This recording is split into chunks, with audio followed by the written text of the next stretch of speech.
whakataka te hau ki te tonga, kia mā kina kina ki uta, kia mā taratara ki tai. E hea ki ana te ātakura, he tio, he huka, he hauhu, ti hei, mauri ora.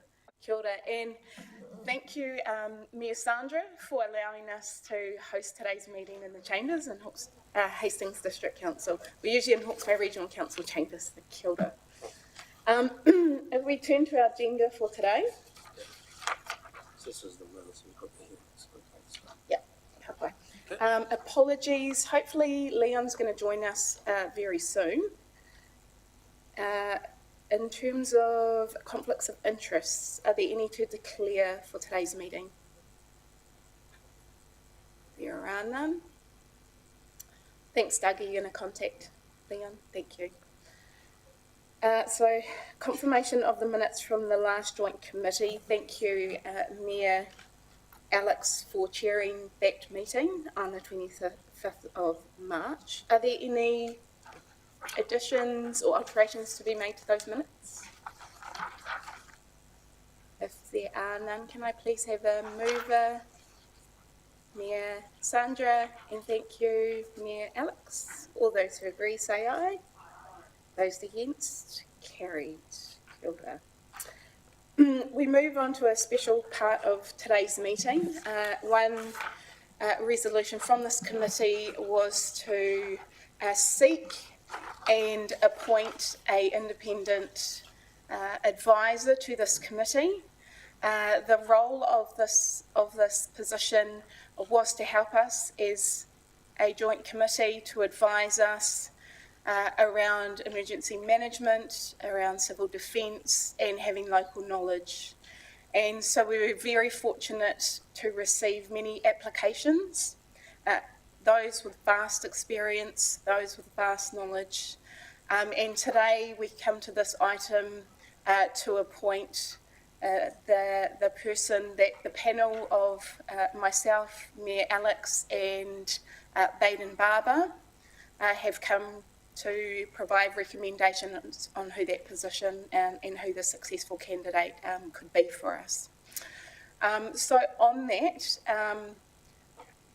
if there would like to be any comment actually on that item before we move into the recommendations. Kia ora, Mayor Alex. Thank you, Chair Haniwai. Look, this was a really great process to be part of, and we've quickly acted on the direction of the Joint Committee on this, on the back of the Bush review, which we clearly accepted that there was a system that needed work and that we were committed to changing that, and the view of the table being that these things must start at the top, and so change at the top being this table was the very first thing to do. And the interviews of some great people, but to have John Hamilton as the nominated appointment that the panel is putting forward is a real privilege, and it's a privilege for me, recognising his connection through to Pōrangahau as well, and the level of experience and professionalism that John can bring to the table. And actually, I think the other thing is a clear value set of the future about community resilience and community-led resilience, which I think aligns really well with where our direction is heading, and really appreciated John making himself available to be part of this, and happy to be supporting the recommendation to appoint him onto our joint committee. Kia ora, thank you, Mayor Alex. Mayor Kirsten. Mayor Sandra.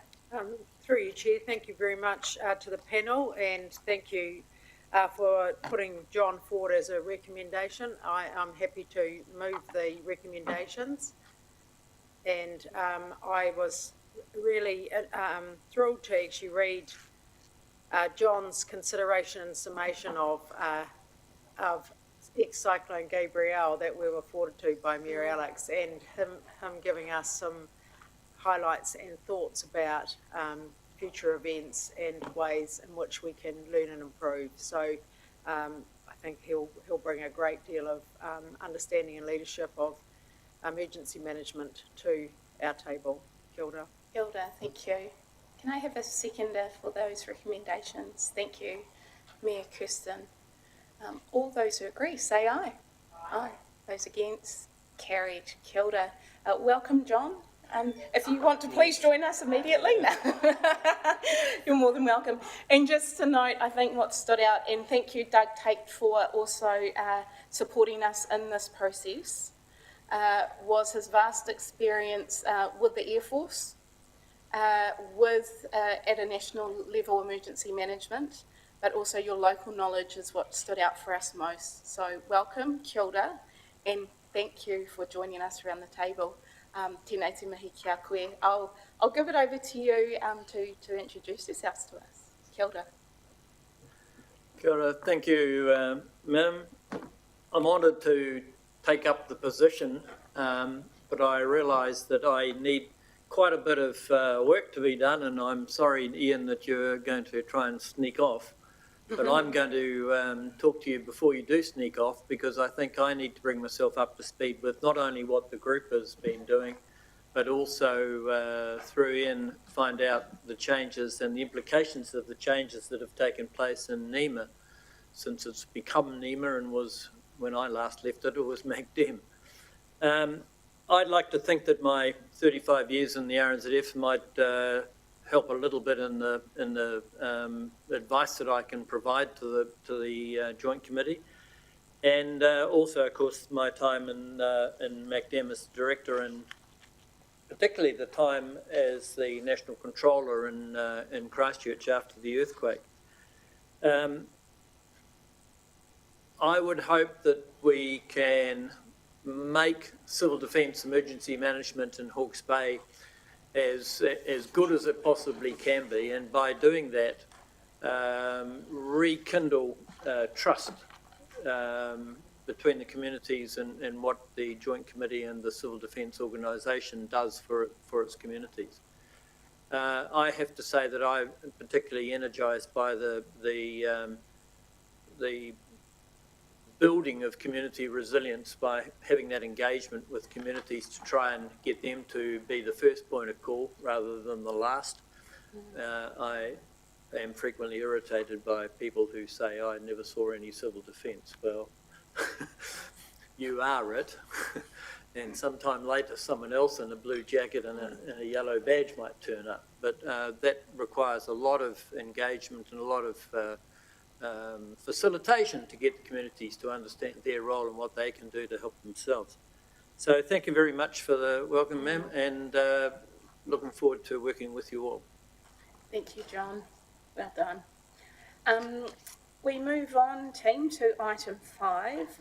We have the Regional Recovery Agency here to present the Recovery Plan 2.0. So I invite Ross and his team up. Now, I believe, Ross, this recovery plan has gone across most of the councils already, but this is an opportunity to feedback to this committee, which is essentially the host through legislation of the recovery agency. So I'll hand it over to you. Kia ora, Ross. Kia ora. Thank you, Madam Chair. Kia ora, everyone.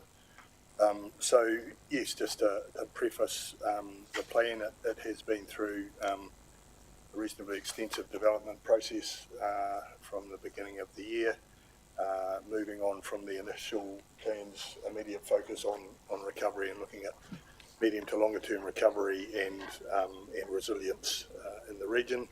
It is being reported here primarily for noting it has been through all of the councils, through the Matariki Governance Group and a range of other organisations, but we thought it was useful to bring it here as well, with the Joint Committee being the primary body for civil defence emergency management across the region. You've had the plan and an opportunity to look at it. It is capturing the work that's current at the moment and some of the resilience and recovery issues over the longer term that need to be addressed across the region, with a broader focus than just that narrow recovery focus. So very happy to answer questions. I've got Kerry with me, who is the principal author and coordinator of the plan, and we're very happy to answer questions. Kia ora, thank you. Any questions for Kerry or Ross?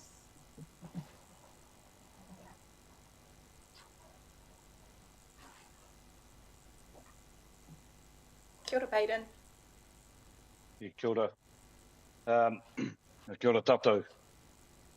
Just around the resilient infrastructure kōrero. I've been in a number of TREC, Transport Recovery East Coast, Hui, and that's had a big slice, more than a big slice of its budget has been taken off. From a multi-billion-dollar agenda down to a 250 million, maybe a little bit extra, for the whole of the Hawke's Bay and the Tairāwhiti.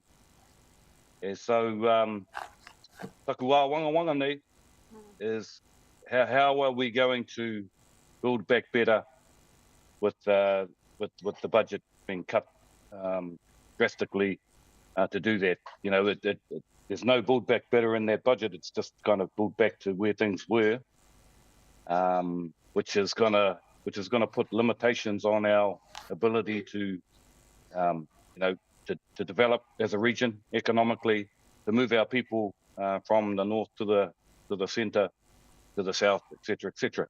So I just put that there. I know that Shane's talking about regional infrastructure in his fund, but his fund isn't as big as it used to be. And are we leveraging all the touch points we can to support our regional roading network? Kura taku pātai. Kia ora. Kia ora, Baden. Good question. Ross. Thank you, Madam Chair. Kia ora, thank you, Baden. That is a good question, and I guess that the answer to your last part of that question is yes, we're endeavouring to leverage all the touch points. I guess while the funding for TREC has been reduced to what was initially envisaged, it doesn't change the issues as we see them for building that resilience over time.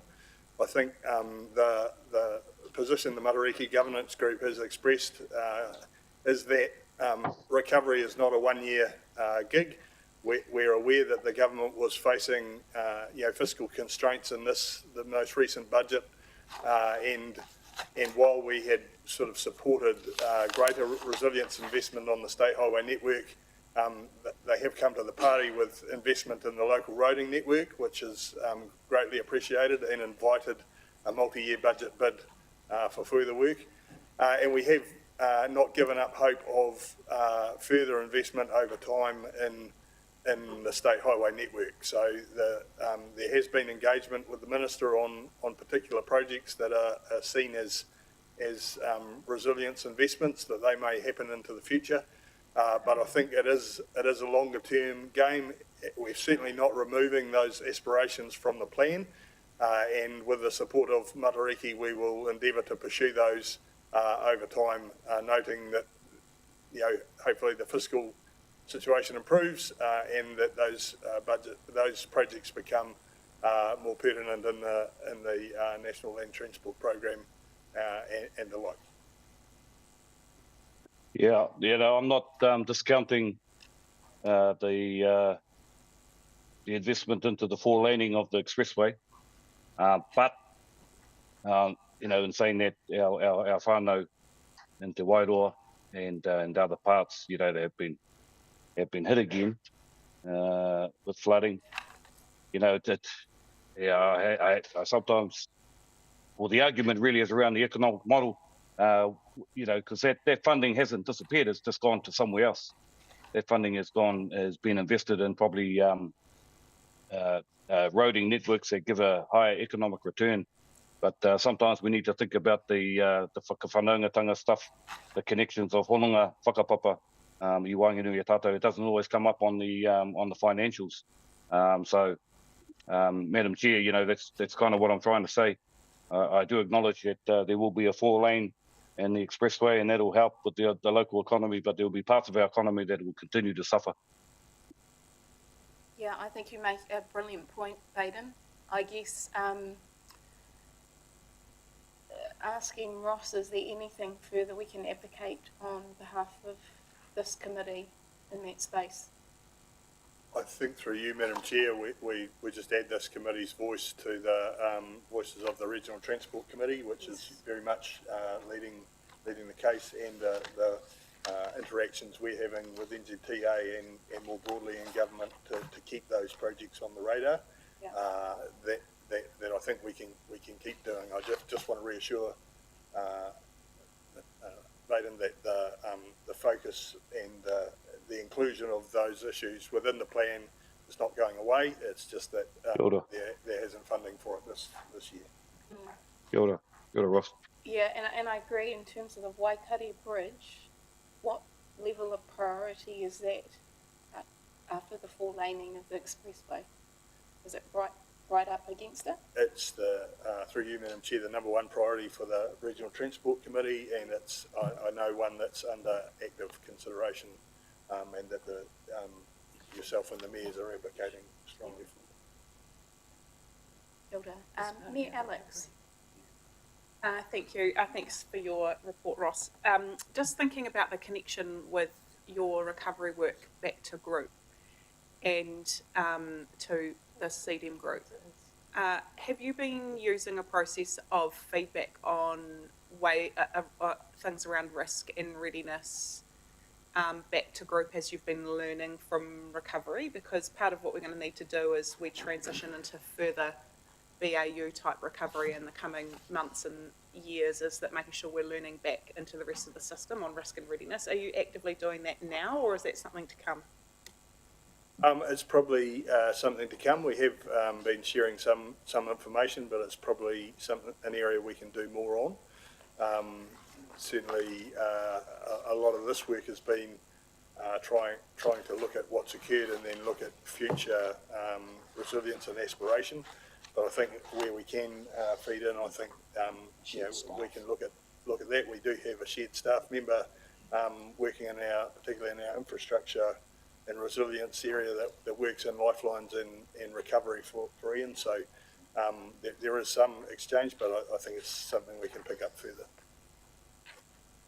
Thank you. I think that's probably an important thing to make sure we get in the work streams because, we've got independent civil defence reviews, we've got independent flood reviews, we've got all sorts, outside eyes looking in, but actually what are we learning through recovery into that system is going to be really important for future recovery learning as well as response. So I'd encourage some active thinking about how to strengthen that over the coming months. Right. Thank you.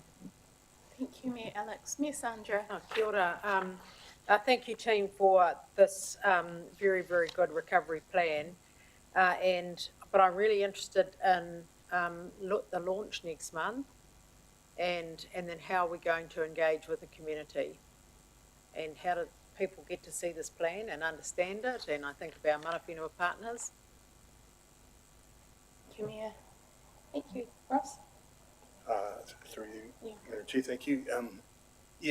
I think that's a good question. We're certainly not regarding this plan as the finished article, and it has been developed largely with partner input rather than wide community input, noting that that's quite often informed by wider community input.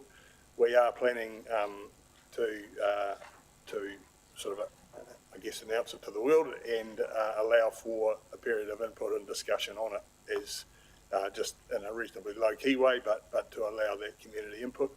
Certainly has had input through the Matariki process, not just formally, but with being to each of the PSGEs and our partners to enable them to digest it and input into the plan as we've developed it. So I think we've had about 2 rounds of that and initially discussing with the PSGEs whether they wish to do their own locality plans again, how they wish to have input into the process. So certainly welcoming more input. We see this plan is evolving as we go, but it's sort of reached the stage now where we're ready to put it out there and invite that comment. We're sort of in a place where we're acting on it as we go, but we've been acting on it. It's informed the successful bids to budget 24. It's informing a range of other work as we go, but we want to see it develop as we move forward. Thank you. Just one further comment, Madam Chair. I think it'd be, we're still having community hui's with our impacted communities, and so I think it'd be a great opportunity to be able to socialise the plan with our communities through our community connectors, through some of the workshops, some of the resilient building networks that we're standing up across the region. I think, you know, for people to kind of own it would be really helpful. So just my suggestion. Thank you, Ms. Thank Sandra. Yep, take that on board. Any further questions for the recovery plan? There are none. Can I please have a mover and a seconder to receive the recovery plan 2.0 report? Thank you, Mayor Sandra, and thank you, Mayor Alex. All those who agree say aye. Those against, carried. Thank you. Thanks, team. Well done. Team, we move on to the Hawke's Bay Setting Group Controller Manager update item. So Ian, would you like to start us off, and then we go into questions? Thank you. Tēnā koutou katoa, committee members. Look, this update has got a number of things I just want to touch on. The first is the rather significant event that we had at the end of June, which involved Hama1 and Wairoa. And I think the interesting thing for me was that if that had occurred 5 years ago, we would have said, wow, that was one of the biggest events that we've ever had. I think between that, we've had COVID, we've had the Napier floods, we've had Gabrielle, of course, and so the worrying thing for me is that these events just keep on happening, and we need to be better prepared for them, obviously. So it was a really challenging event because 2 councils were involved, as I said, and there was 2 declarations, 2 state of emergencies declared, 2 different districts.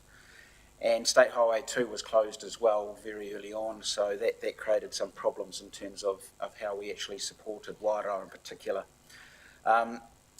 Look, it's all covered off in the timeline, but from my perspective, I think that the build-up and the response was handled pretty well.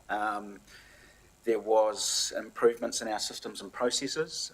For example, we had a request from Wairoa District Council to issue an emergency management mobile alert early in the morning, and that was done within about 11 minutes. So within 11 minutes of them asking us to do it in Hastings, it was sent to the phones in Wairoa. That's just an example. And I think also the commitment from the council staff, that was a lot. There was a huge amount of commitment from all of the council staff, including staff from the other councils who deployed into Wairoa to support Wairoa, either the EOC or in the business as usual of Wairoa. So I think that was a huge change that I saw from earlier events. And so we will obviously do our after action reviews. They're a little bit delayed because the controller from Wairoa is currently on leave for a while, but once we do those, we'll report those back to the back to the KEG, and then it'll find its way to here. I mean, there will always be things to improve on. That's just the nature of these events. And if there's any questions specifically on that, I'm happy to take them now, or we can move on to the next thing, Chair. We can move on to the next thing, and then we'll round up at the end. Sure. Mayor Craig? Cheers. After gosh, you know how to run your room. Both buttons or just one? This one. Hey, just on the timeline there, you've got the bits and pieces. Timeline there, the biggest bit we've missed out is on page 23 at 3:59 in the morning. Advised Wairoa District Council that there was the only advice was an email. It was no phone call, nothing. So it was just by luck that the controller got up and read her emails. So they found out that new report had come through. So sorry, what time is that, sorry? 3:59 on page 23. So you just want added in there via email? It was only by email. It was not by any other way, and it was just by luck that our controller happened to get out of bed because the baby was crying and checked her emails at that time. That's fine.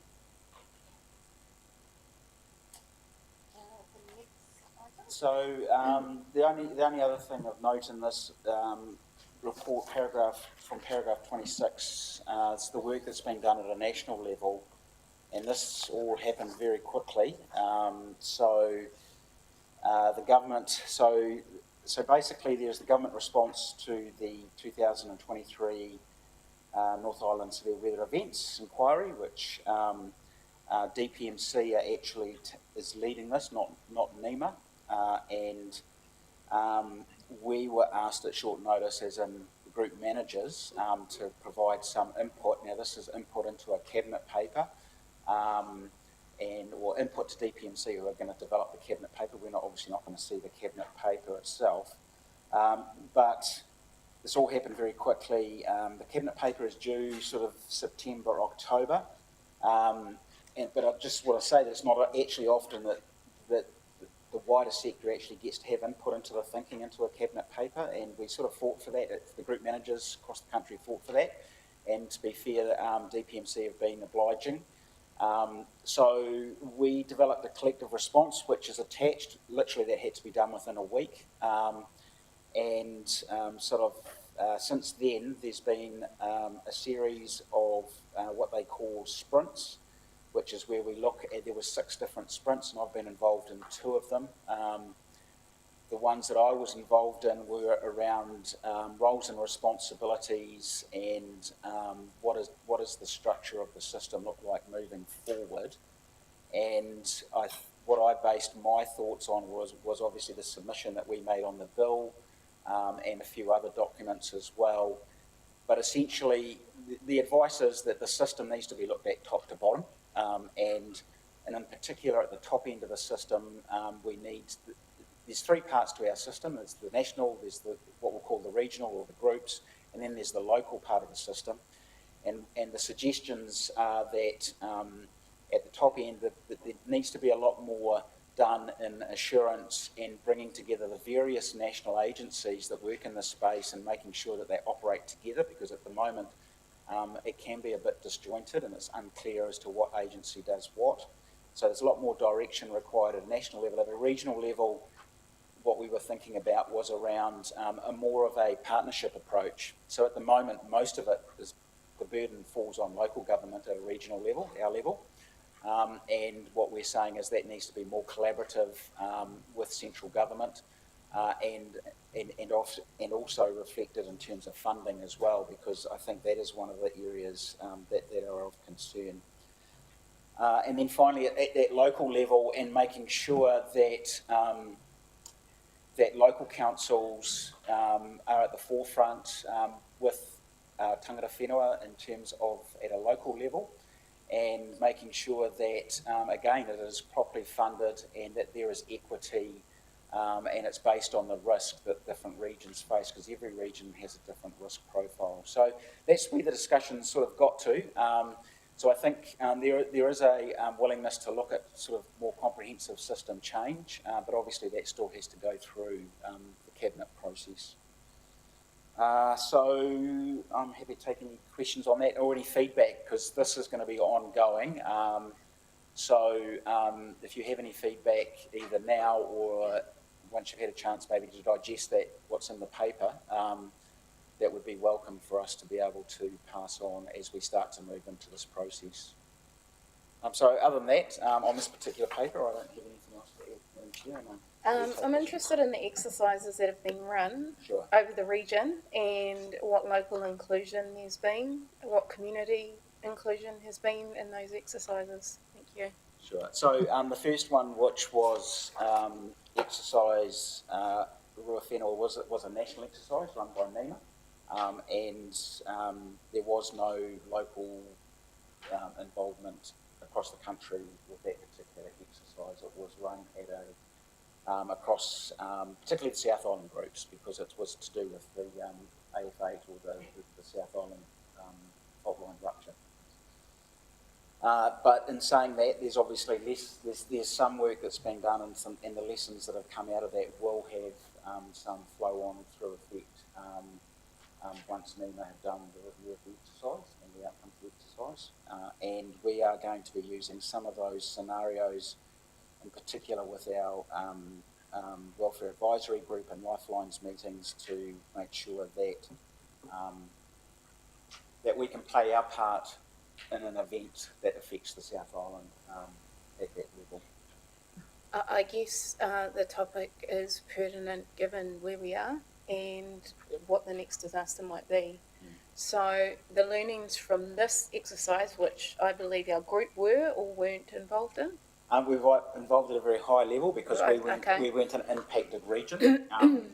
So our role in that event is more about search staff and taking on board evacuees that may come up from the South Island, and the other one is around the port, because the port in the national plan has a big role to play in terms of getting resources down to the South Island, because the ports will be damaged, and potentially Wellington will be as well. So that was our support for the South Island. And when is the next exercise for us here? An event of... I haven't quite got to that point yet.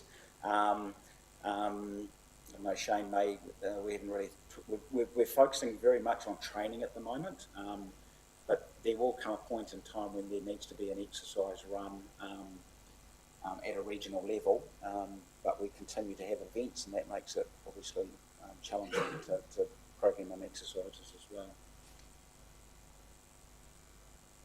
The other exercise was a search and rescue exercise that was run by police, and again, it was we were just a bit player in there in terms of the welfare and taking people who were evacuated off the cruise boat, essentially. Okay, questions? Mayor Alex. Thank you for asking those questions, Madam Chair, because they were similar to mine. So in the regional exercise that was led by Search and Rescue, was that something that just group office staff were involved in supporting? Yeah, generally, because it was based at our coordination centre. I think we might have involved some from some of the local councils. Yep. And again, it's at a very high level. So basically, it is around the processes that police go through in particular, in terms of the reconciliation of evacuees, dealing with national countries, because the cruise ships have a number of nationalities. So it was at that level. It wasn't based at a pure local level. It was only run over one day. That's where the exercise got to. Yeah, I mean, they're just great opportunities. And when I look at my other question was going to be about the staffing and capability commentary about being at full strength with retention continuing to be high, but not really much mention of what's brought a very new team up to play. Have they been involved in deploying to other places that are doing those exercises, or have actually had events that have been deploying to and training and those sorts of things? Just a bit more about how that expertise has been developing. Sure. So yes, the group office staff were involved in these exercises, and in particular the exercise run by police, because they used our facility, the GCC, so there was an interoperability piece there. Yeah, look, the staff have been involved in the Wairoa response. There were staff that deployed to Wairoa. There's also been, I don't think we've had any opportunities since the last meeting to deploy staff, but there has been obviously training. We've had staff go down to courses run by NEMA to induct into the national system. We've also had staff go down to a 1-week course down at Massey University it's around the broad 4 Rs and it's a really good course for new staff who are coming into the group. That's the sort of career development work that we've been doing. Any further questions or comments?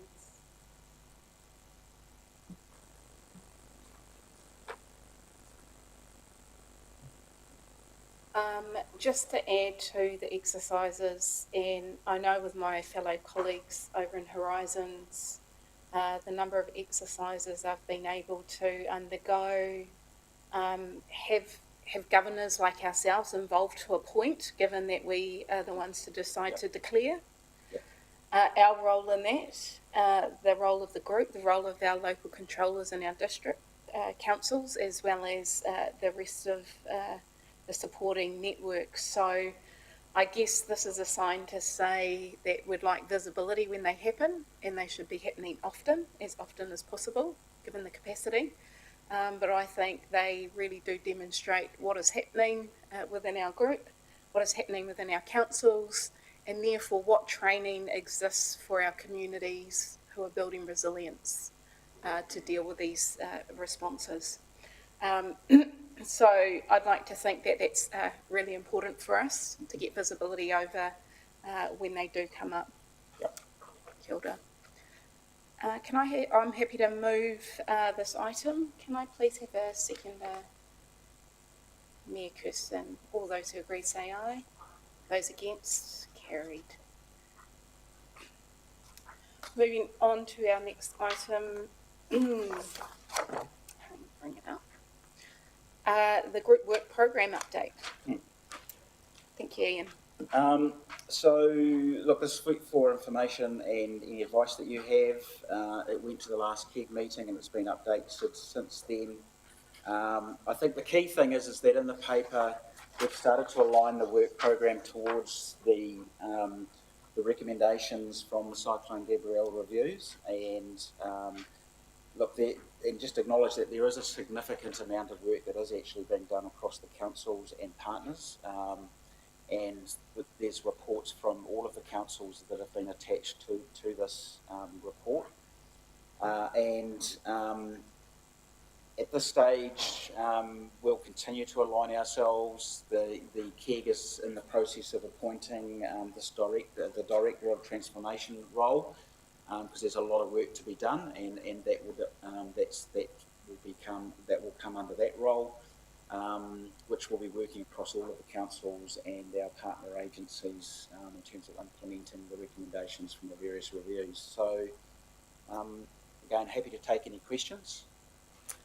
Thanks, Ian. And I just note here the great feedback from our TAs on what's happening in community resilience. That was fantastic. So thank you. Do we have questions for Ian? Mayor Kirsten. Thanks. Thank you, through the chair. Just with regards to the regional disaster readiness plan, and there's a comment here that NEMA is currently developing a national catastrophic event plan. And that any of our regional work and readiness will need to be consistent with that. Do we have any idea of the timeframes of the NEMA work that's underway? And obviously, we don't want to be held up by that, but recognising as well that consistency is very important.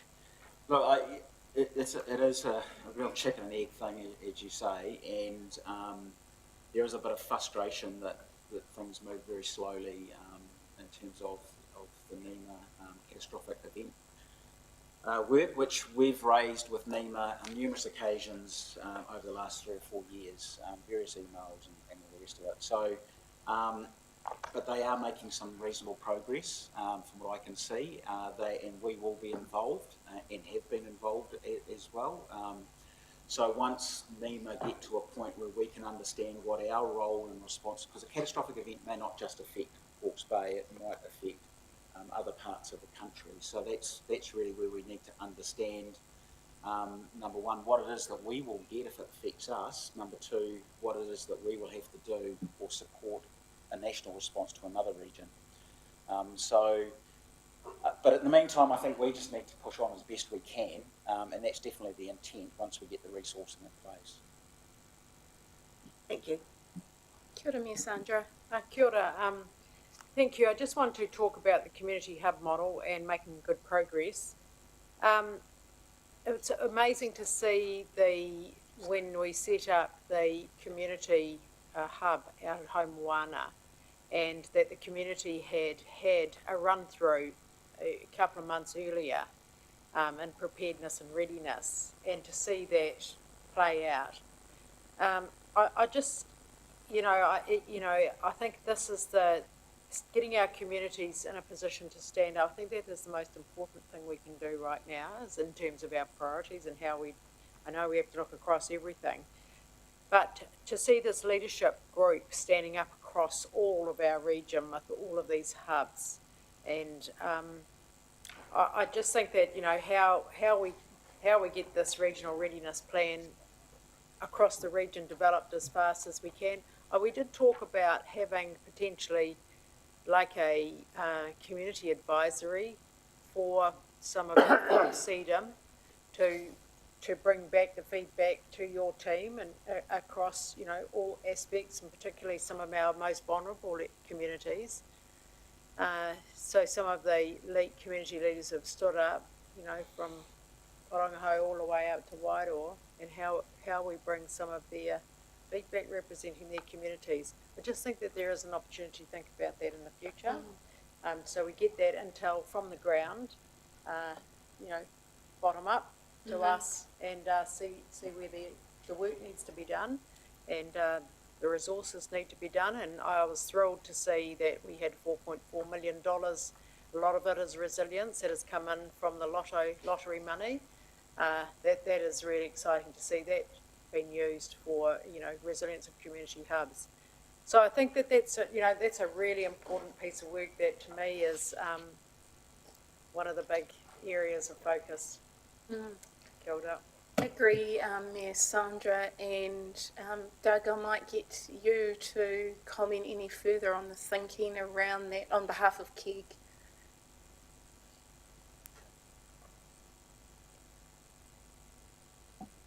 Great, thank you, and through you, Madam Chair. Look, probably just recognising we've got a huge amount of work to do.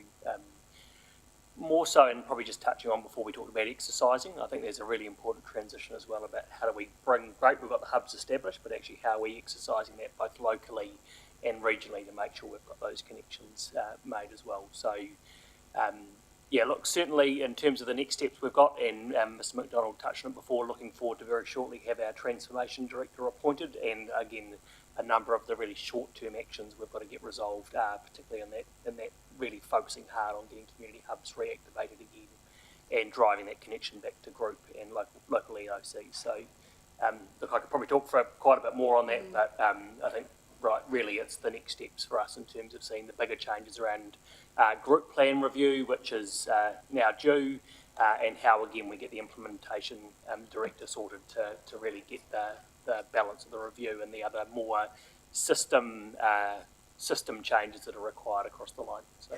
Yeah, another thing, thanks Doug, is we'd like to, as a joint committee, have some time as soon as this implementation director comes on board.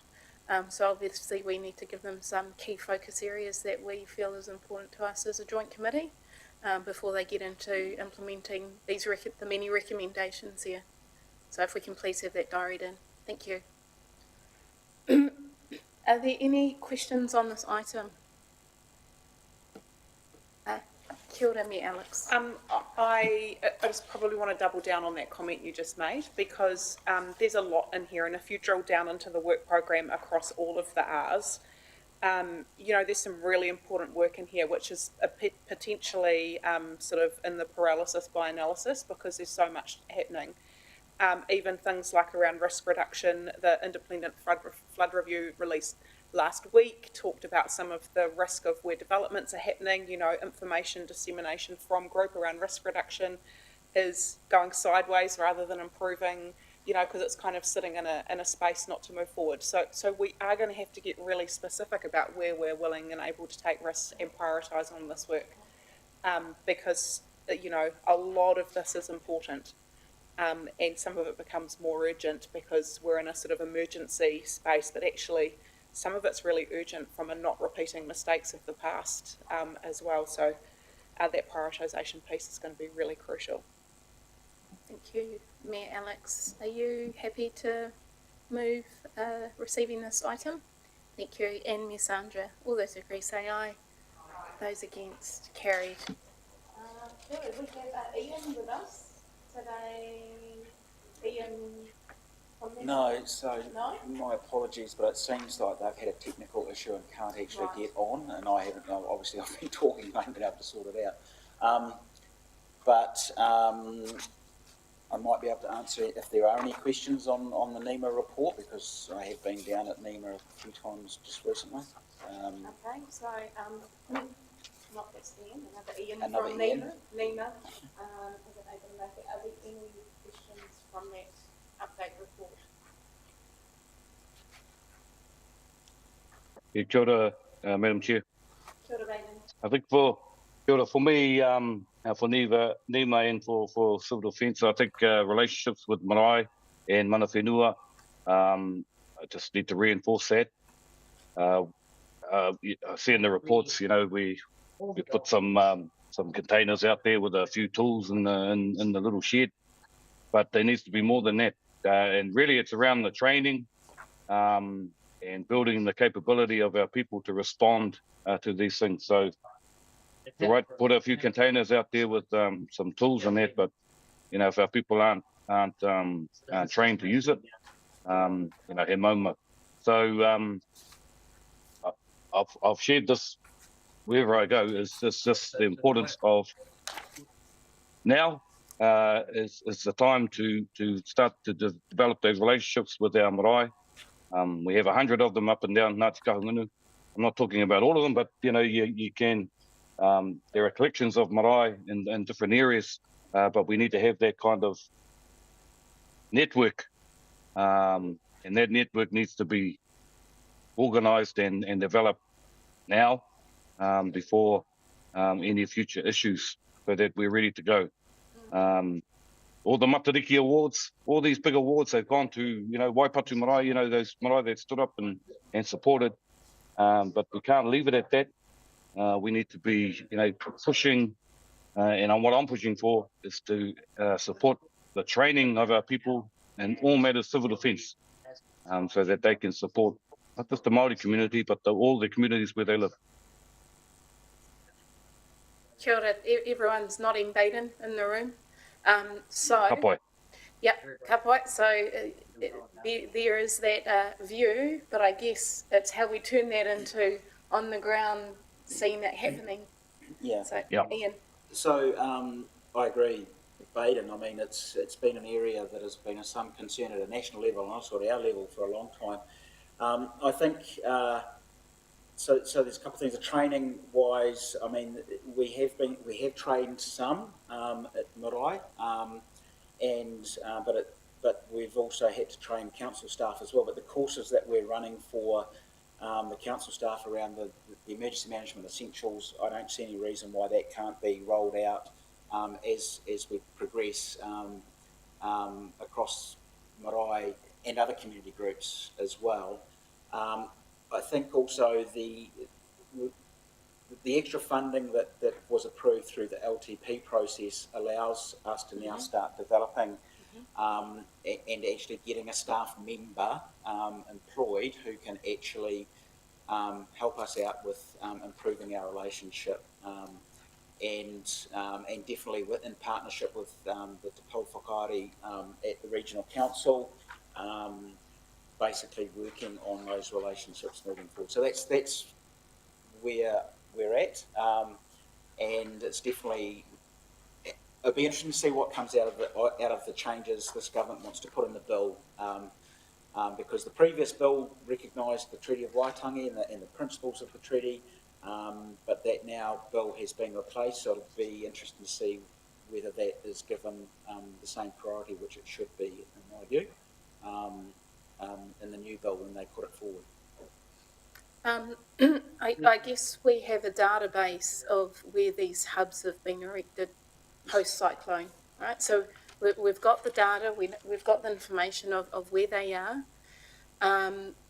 you're right to say Regional Council put away LTP funding to work on implementation on the priority areas, and this is one key that you've identified and has been for a few terms actually, to have this capability within group. I guess the question is how do we utilise also our TAs and the teams that they have within the organisations to come at a team approach to these hubs? Well, it definitely is a team approach. It's not a group. And in fact, the majority of the work has actually been done by the TLAs. And we are supporting that and being the subject matter experts, I suppose, in terms of how it works. But definitely there's been huge effort put in by all of the TLAs. And it just depends. I mean, in Wairoa, for example, most of the hubs are with local marae. And so it just depends on the district. Kia ora. Through you again, Madam Chair. Yes, Just you mentioned, Ian, the bill, the updating of the bill. Iwi Māori have put a whole lot of submissions. We did that over a year ago. Do we have an update on does anyone know what's happening with that bill or what's in it? Yes, so because that was a bill under the previous government, when the new government came in, they basically withdrew the bill, and it's now being rewritten, and I suppose all of these reviews that we've had will inform the new bill. But from what I've seen, all of the reviews point out the importance of mana whenua and iwi responses, so I'm really hopeful that that will carry through to the new bill, and I'm certain it will. Any idea on timelines or So what are you getting from the inside? There's a cabinet paper in September, October, which will talk about the overall system, and then the bill will flow from that. That's my understanding. Thanks, Ian. Kia ora. Any more questions or comments for this item? Me, Kirsten. Kia ora. Through the chair, there's mention in this update on the review of reviews report that was commissioned by NEMA with a release date of the 19th of July. Now, I may have missed this, but has that been released? Have we had that report come through to us? I just saw a draft come into my inbox on Friday for comment. So that's bringing all of the reviews together into one sort of document. So as soon as that is finalised, we can make sure that it gets sent out to the committee and to the KEG. Great, thank you, because I think it will be really good to have, that identification of those themes. Yeah. And, where something has been a national issue or organisational, having all those reviews aggregated like that will provide us with some great information. So thanks for that, Ian. Right, no further comment. Any question you could move receiving the paper in the Alex second? All those in agree say aye. Those against carried. Team, we now move into the public excluded part of our meeting. So John Rapline.